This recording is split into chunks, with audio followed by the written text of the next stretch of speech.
Hi, I'm Kelvin Lau, Senior Economist of the Greater China region with Standard Chartered Bank. The key thing that we have been following so far this week is the continued development on the geopolitical front, where things continue to be very fluid, starting with North Korea threatening to call off its meeting between Kim and Trump to be held in Singapore next month.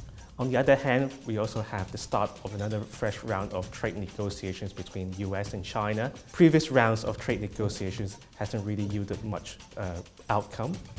However, we think this time round could be slightly different following the US's reversal of its previous ban on the Chinese companies' access to US technology. What's also interesting is that on the macro data front, things continue to point towards robust factory activity despite rising trade tensions. On the one hand, you have the Empire State Manufacturing Index in the US surprising on the upside. And on the China side, we have April industrial production also getting stronger as well.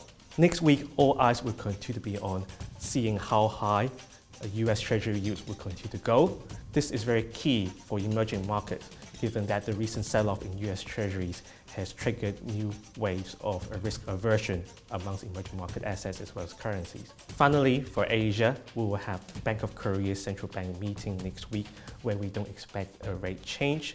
However, we will be on the lookout for clues on whether a July hike is on the cards or not.